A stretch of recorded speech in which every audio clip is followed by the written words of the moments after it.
So we are doing our first special guest episode leading up to Demand with Devin Reed today. I'll keep Devin's intro short and sweet. He doesn't really need an intro these days.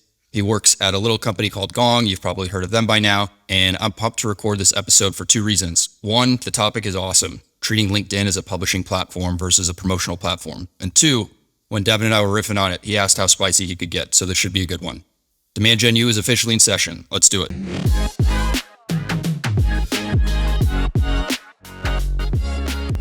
Alrighty, if the green room that we just had right now for this was any indicator of how fun this should be, I am pretty excited about this one. Good to have you, Devin. What up, Mark? Appreciate you having me. I'm honored. I didn't know I was the first guest speaker on the show. So if you never have a guest speaker again after this, we know I tanked it, bombed, and I apologize to all future potential speakers. The best guest and worst that we've had so far. No, I'm kidding. It's the only guest, so it can't be either.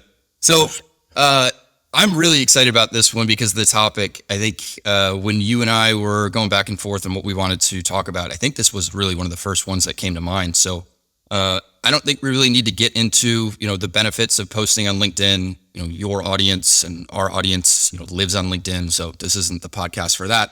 But I think for people, as in like creators and, personal brands and companies that do post on LinkedIn, how do you see them using LinkedIn right now? Yeah, it's a good question. I would say it's definitely getting better. I think like my feed, your feed, maybe you agree, people listening, like the feed's gotten better. To be fair and honest, it was started pretty bad though, for, kind of being honest. Like I started on LinkedIn like three and a half years ago, like seriously posting. I dabbled, but really got into it was like 3 years ago. And for folks who do or don't remember, it was like two types of posts mainly. It was like, hey, come sign up for our webinar. Here's a super polished banner with 3 heads, a time, and a decent title. Or it was, we're hiring. And it's like, come join our team. And that was majority of what it was. There was no individual creator economy, personal brands. None of that stuff existed. And so it was pretty meh.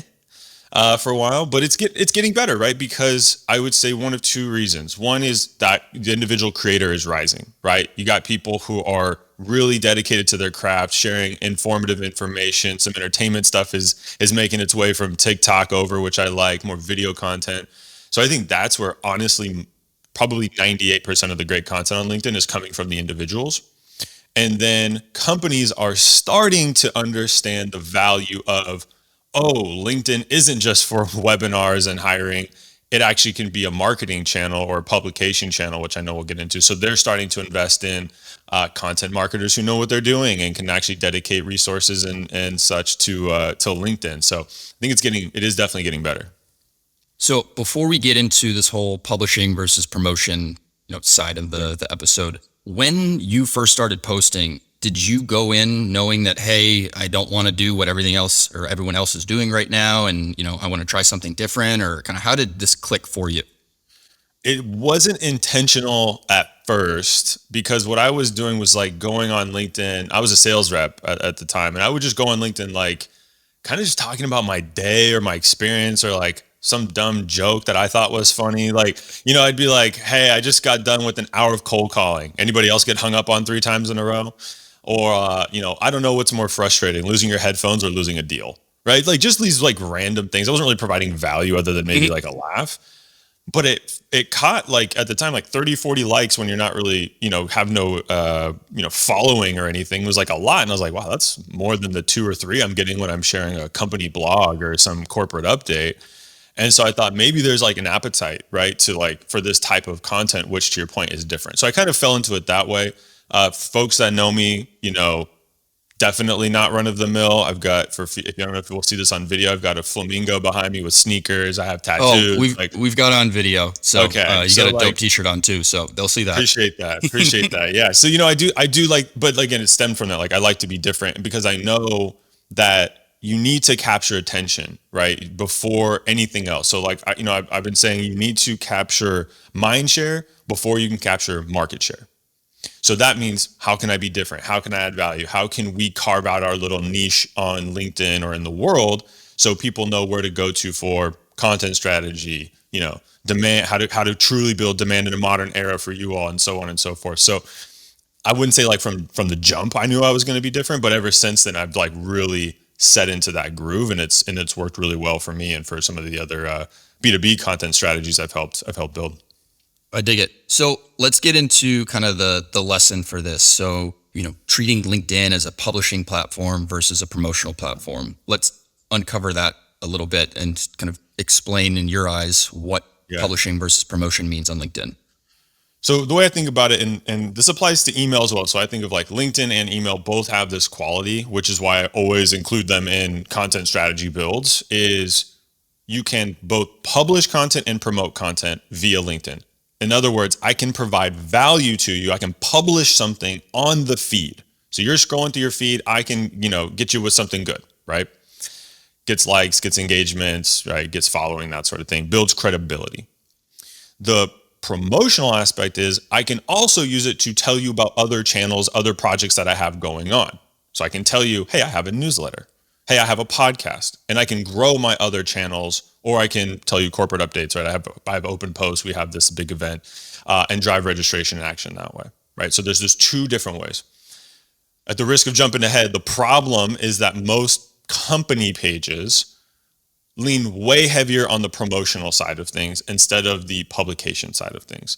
But the reason why that's a mistake is you have to earn that trust. You have to build trust and credibility over multiple posts over time, right? And so when you do that, that's how you build an audience. It's how you build a following. It's how you build that trust. So then when you promote your webinar, hundreds or thousands of people sign up versus consider it the opposite, which is even, and I think of this as like starting from scratch, but there's pages with hundreds of thousands of followers that get 0.0001 engagement because they follow this strategy, which is, hey, we have these goals. We need to get people to register. We want to get the whole world to know about our company, how great our product features are. So they just promote the shit out of themselves on this channel, but they haven't earned any right. They have no following. No one's listening, and therefore no one's acting. Then it's unsuccessful, and they go, well, I guess LinkedIn doesn't work. I laugh because so many people think about it that way. And I think I've learned it from you. I've learned it from Dave Gerhardt. But when you consistently lead with value and occasionally weave in some sort of promotional post, whether it's for an event or whatever it may be, then you've given away so much that people are like, well, yeah, I'm going to sign up for whatever Devin's pushing out there or whatever Mark's pushing out there. So it actually works really well. It just takes some time. Yeah, exactly. So what I want to do is I want to get into like three different angles of this. So there's, Devin, the creator, there's Gong, the company, and there's Gong, the company with employees, and we'll kind of run through each. Yep. So let's start with Devin, the creator first. So I was just reading as I was putting this outline together. I always read them, but you're content strategy reader, and it was pretty timely because what you had sent out this past Saturday was pretty close to what we were talking about on this podcast. So it was pretty awesome. So for you personally, how do you use LinkedIn as a publishing platform? And think about, all the people out there who are listening to this for the first time and are like, publishing platform, like, what is a publishing platform? How do I use LinkedIn as a publishing platform? Yeah, so publishing platform just means you're creating and publishing content on this place, right? The vernacular is different, but it's what we all are used to. So I use it to, I don't really think of it in my head as building a personal brand. I just can't think of a better phrase. So I just use it. I hate that term. So I cringed when I said personal brand. So just so we're on the same page. I'm trying to recoin thought leader and personal brand. And when I come up with it, I'll come back on the show, even if for 30 seconds, tell you what I got and I'll leave. But Sold. I can't think of anything better. It's just the baseline. So we all know what I'm talking about. But the way I honestly view the personal brand thing is it's your reputation.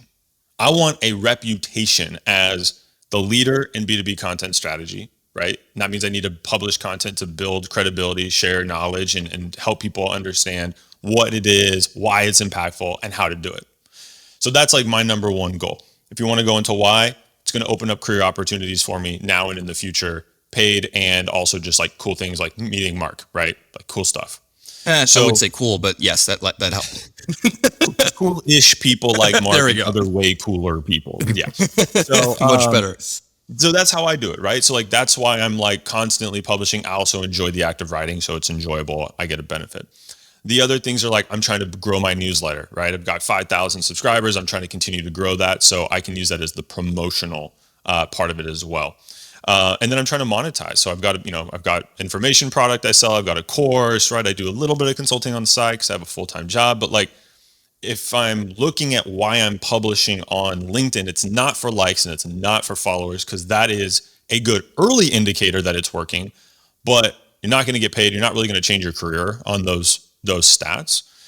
So I'm trying to do those aforementioned things, which is, establish myself as a leader of B2B content strategy, grow my newsletter, and monetize it a little bit. But like the thread between all of that is helping people.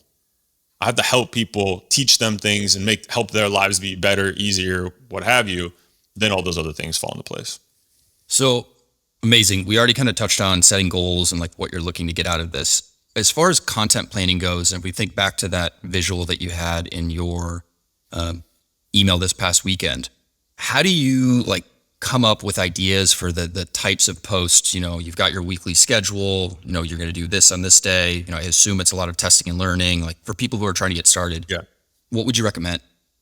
Yeah. So funny enough, this is not planned. That's exactly what this week's newsletter is all about. I just finished writing it last night because I'm going in kind of a flow. So the flow you're asking is this flow, like this 4-part series that I'm working on. And so by the time this, maybe drop in the show links if people want to check it out to see it. We will definitely promote it. The way I think about it is like everybody has highly valuable, highly specialized knowledge in their head right now. There's multiple ways you can call it. I call it niche knowledge, right? You've heard of niching down, find your niche. So I'm not trying to be like the most unique human being in the world, but I think niche knowledge is like how I tell people how you can, create content and build an audience. So what I mean is there's like, I hang out with like SDRs and like entry level folks sometimes, right? And they're like, oh, like I'm not an expert. I've only been in the game, the sales game for 2 months. What do I have to share? Well, let's look back, and I use a 2-part framework. Super simple. I love fill in the blanks. You have your skill statements. I know how to interview at a B2B company. Or you have your outcome statements. I know how to land a B2B job. Within that, you have a bunch of information that you can break down, right? So you could say, insight. What did you learn along the way? I learned that interviewing has nothing to do with X. It has everything to do with Y. Great. There you go. What about a guide?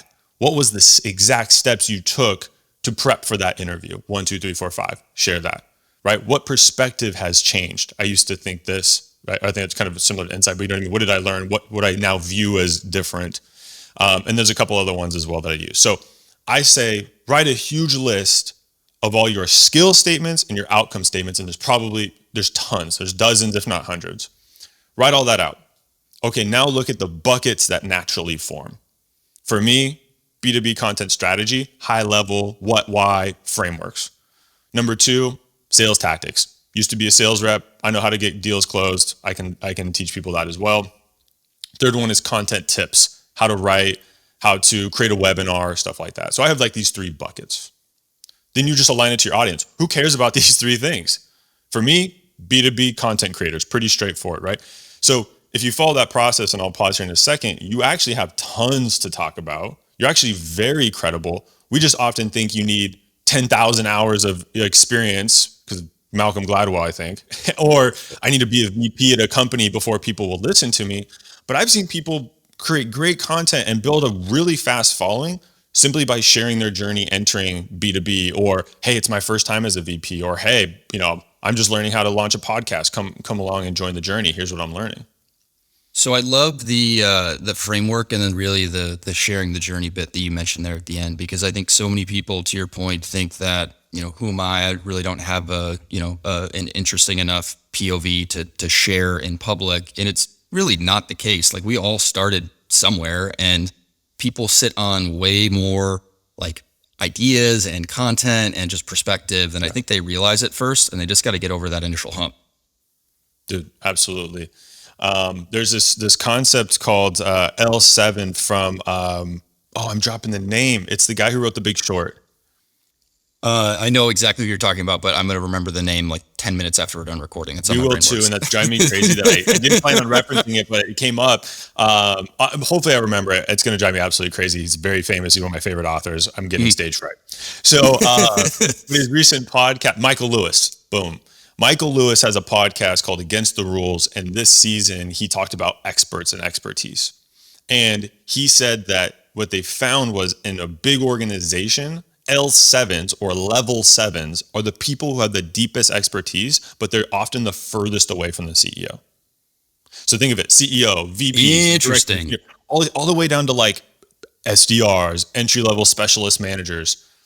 They actually have some of the most specialized, valuable knowledge to the company because I don't know, when a website crashes or if, a phishing PH incident happens, CEO doesn't know what to do. VPs hardly know what to do. Directors in big companies haven't touched, the work in years. So they go down to these people and go, hey, how do we solve this problem? What do we do? And those people actually have some of the most valuable information. And so that was kind of part of like this framework as I was building it. I'm like, wow, that makes a lot of sense.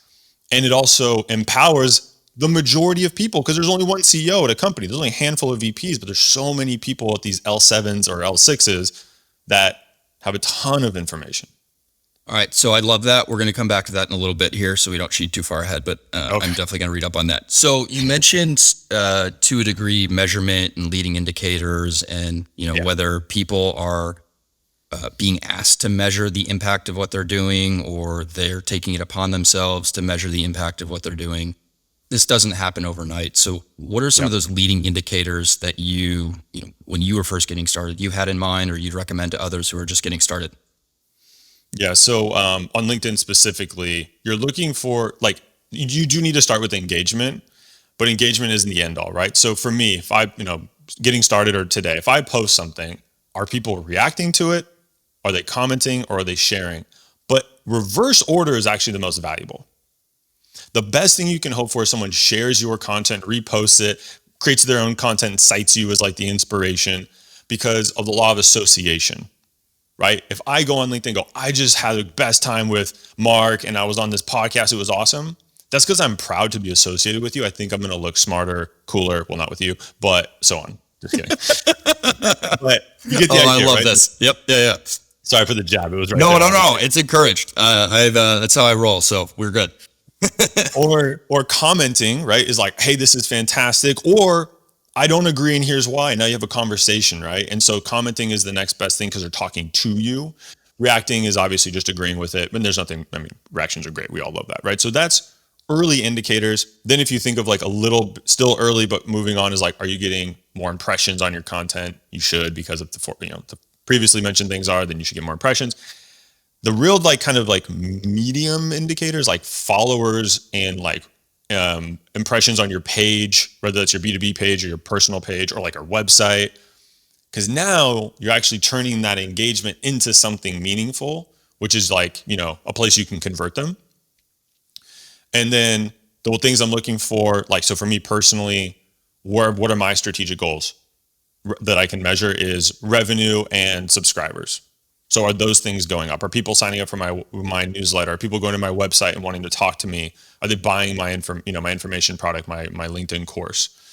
So that's like that's the end. That's the lagging. For B2B companies, it's similar, but it's like content downloads, webinar registrations, MQLs, pipeline sourced, SAOs, sales accepted opportunities, pipeline influence, right? But again, those things take much longer for B2B because B2B takes longer and it's a longer process. So we'll get into Gong as a company here in a second, but I want to kind of get you on your soapbox and let you be spicy here for a little bit. So I get so tired of the echo chamber and the people gaming the algorithm and all that stuff when you just see the same regurgitated takes that really aren't takes at the end of the day. So what do you feel about all that? Does it, kill you as much as it kills me? Like, just get on your soapbox. Man, I'm liberal, not in the political way. I'm just like, you do you, I'm gonna do me, and it's all good. But like, the thing that irritates me is this, and here's an example. It's probably, I don't know if it's a good one, but like, have you seen on LinkedIn or anywhere like this screenshot of like a mom calling you and a dad calling you? Yes. Have you seen that? Yeah. And it's like the caption's always the same because someone's just copying it. But it's like, hey, if you're lucky enough to have this on your home screen, take advantage. You never know when you're going to lose people. Okay.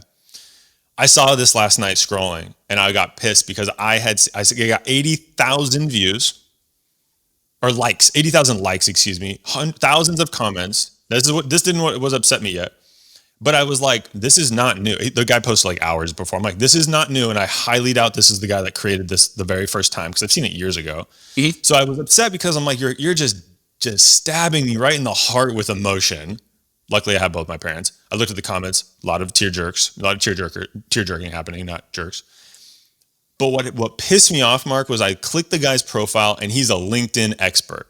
He's got a business teaching people how to get Oh followers, my how to build a God. business on LinkedIn. And I looked through his content and he's literally plagiarizing not even like other people's work, like pop culture things and just high propensity to be reacted to emotional stuff.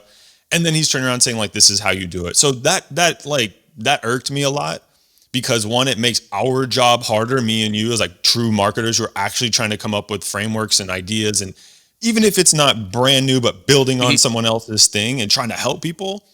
And then I see that where you're like capitalizing on other people's work so blatantly, like that pissed me off. That doesn't happen a lot, but or maybe it happens a lot more than I see it. And I just, like I said, I kind of curate my feed and where I spend my attention pretty intentionally.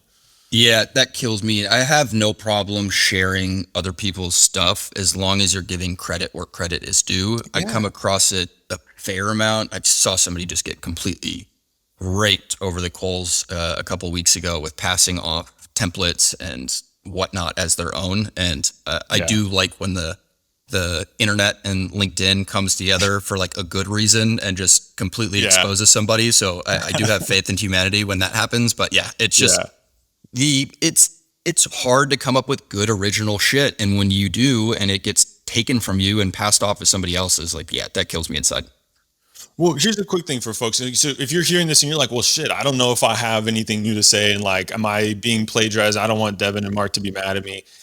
There's no shame in calling out that you're referencing somebody. I think it's the opposite. Like, there's a whole play of being a content curator. Tim Ferriss has very rare new ideas of his own. His whole career is built on interviewing smart people, not taking their ideas, but sharing their ideas, amplifying them, and then he'll add commentary. Hey, I talked to Mark. He did this weird diet. I said, okay, I'll do it for 30 days. Here's my experience. There's nothing wrong with that. That's awesome. That's commentary. That's curation. And I did it a second ago with Michael Lewis. I would not sleep well tonight if I was like, yeah, I came up with this L7 thing. I did some research and like in the back of my head, I know I just sniped it from like a Mhm. very well-known person or even a not well-known person. So it's okay, like you said, like cite people makes you. To me, it makes you seem like a student of the game. Hey, I was reading this thing about Dave Gerhardt, and then I talked to Devin Reed, and then I was talking to Mark, and I came up with this newish type of thing. What do you think? You don't have to take ideas to try to be like overly authoritative or like smarter than you are. It's really not that serious. No, I couldn't agree more. So, alrighty, let's move on to the next section because I think us included, everybody looks at Gong as kind of the gold standard, and we know that that doesn't happen overnight. So, from Gong and the company page on LinkedIn, kind of walk me through the journey of that LinkedIn page moving from kind of a promotional platform to more of a publishing platform. Like Yeah. Gong is one of the few pages, and I follow a bunch of them, where I genuinely look forward to everything that you guys are posting because it's different. And I know there's a lot of thought, there's a lot of intent behind that, and that did not happen probably right out of the gate. Yeah, no, it didn't. I appreciate that too, by the way. I don't take any following for granted these days. There's so much good content out there. Like I appreciate that. I'll start with this. I had a rule for the first year that I ran the LinkedIn page. We're not talking about product. Not I one love post that. was about I product. absolutely love that. And I did it for most of our content in general because I was trying to build top of funnel awareness. Like, again, this was 3 years ago. No one knew what conversation intelligence or Gong really was. So I'm like, we're not talking about product for a year. It was actually maybe longer than that, but I was like committed myself to like a year. And we're just gonna provide the best and most differentiated sales content on the planet. So like our mission was to create the most engaging sales content on the internet. That was our goal. Not tell people what Gong does, not get sales, not even get leads, though that happened and it happened later. It was how can every day, Monday through Friday, we publish one thing to make people better at sales? That was it. That was the mission. That's all we did.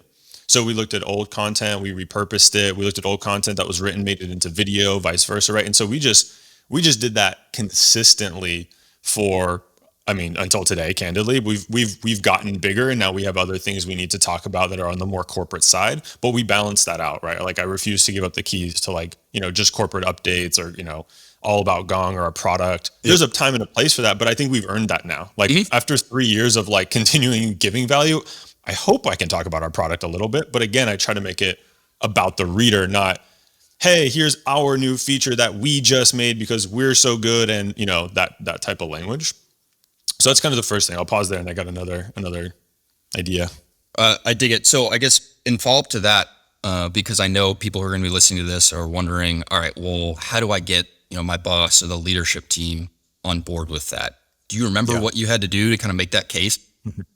I work for Udi Ledergor, who, if anyone knows Udi, he's a big brand guy. Go big, like he's go big or like go big. There's no go big or go home. He's like, you go big or you go bigger. So I didn't have to. I'll be honest. I know I got lucky there. Our CMO gets branding content. Our CEO used to be a CMO. So it was more of like, how fast can you grow? Like that was really more of the challenge. But I do talk to other marketers, work with other marketers that have that challenge of like, how do I level set this?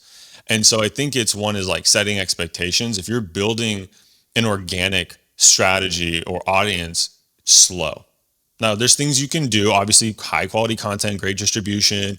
It's still not fast. I don't think anyone would say it's fast.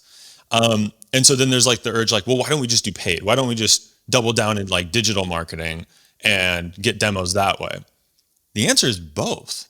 The answer is both. The answer is this: is anyone, let's call it with, don't skew me for using intent and buyer data, but like, No. and middle funnel. I always love middle funnel, bottom funnel. There's no such thing as a funnel, by the way. It's only just for us for planning purposes. We should do an episode on that because I couldn't agree more.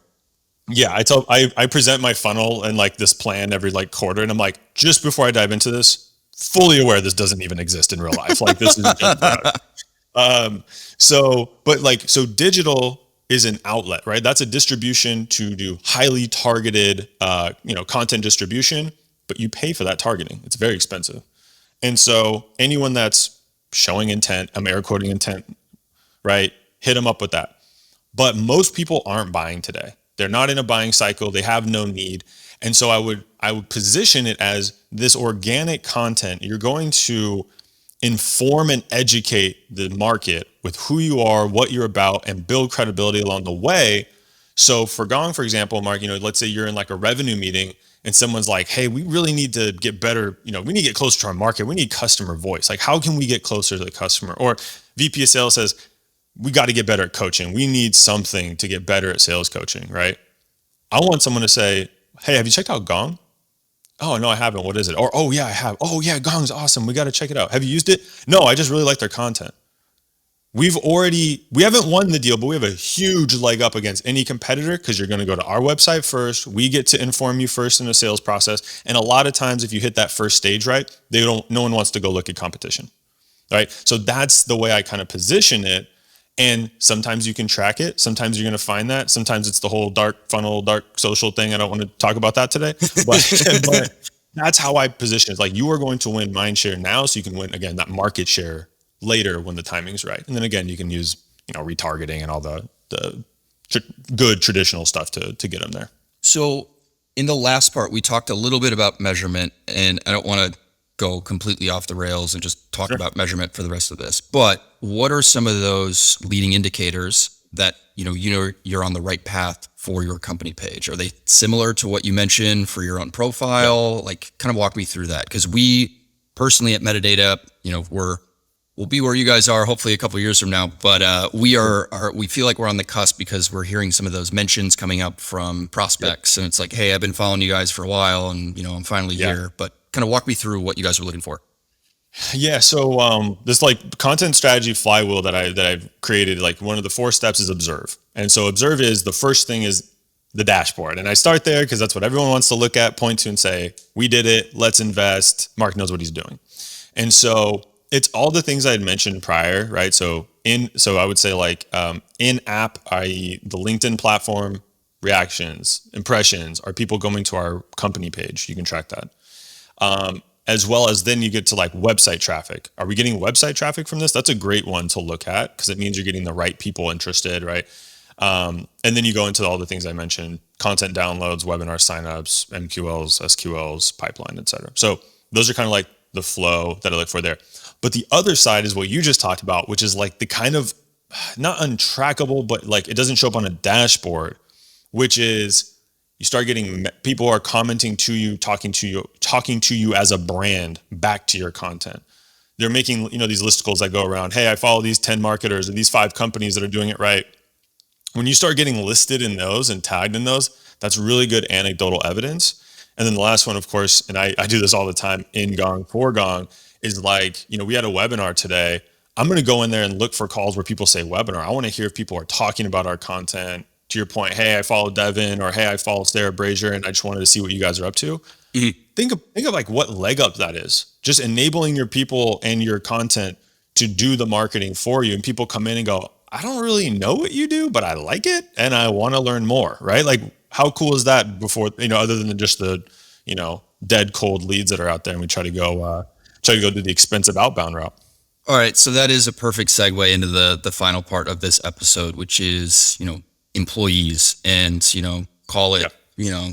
the personal brand, which you and I both do not like, but getting your employees out there and really humanizing the brand so people get to feel like they know Devin, despite never having talked to him before, and they follow you long enough that when the time comes and they're ready for something like Gong, well, it's like, I already know who Devin is. I'm not going to go look at any other competition. There is so much that goes into that, and if only it were that easy, everyone would be doing it. But there are, I'd say we're starting to hit our stride here at Metadata. You guys again are the gold standard for that. So from an employee perspective, without giving away the secret sauce, how do you just get people to start doing that, to want to do that, to ingrain that in part of your culture? Like, you guys set the bar for everybody that looks up to it.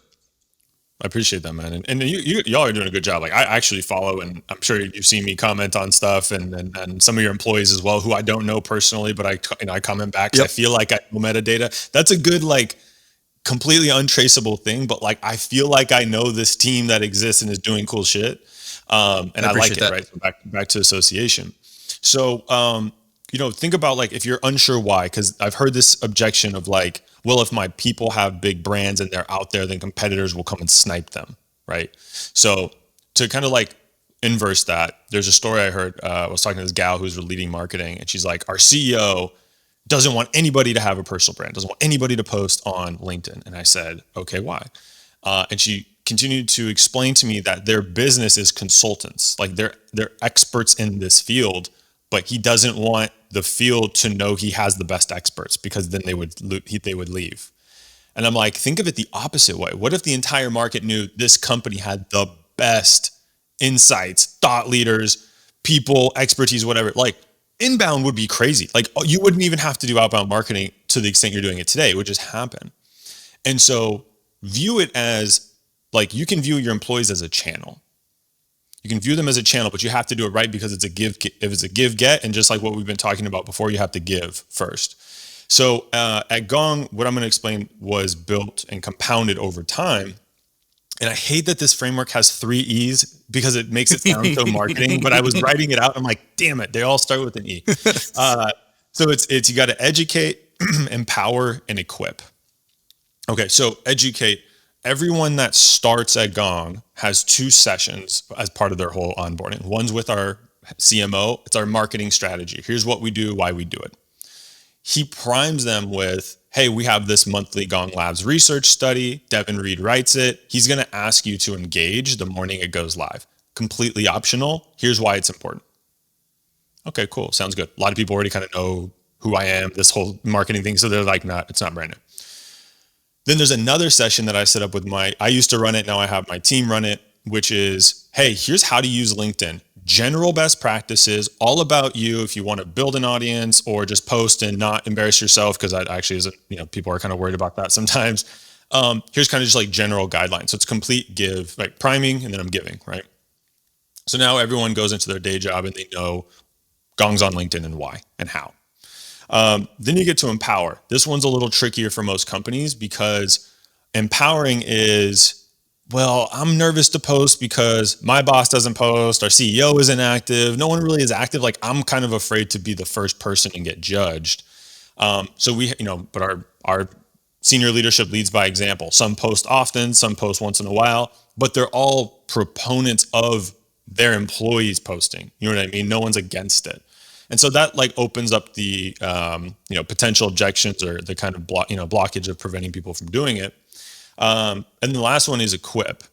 And that's where it goes back to that kind of training. And we do some like kind of ad hoc ones. I want to get more programmatic about it, but we'll do ad hoc trainings of kind of like, hey, it's been a few months. Like if you want to get some LinkedIn training, here it is. And I'll jump on and teach people the ins and outs. But when it comes for the ask that, hey, we have a funding announcement or a Gong Labs or this big partnership, and we really want to activate our employees. That's what we call it. We call it Gongster activation.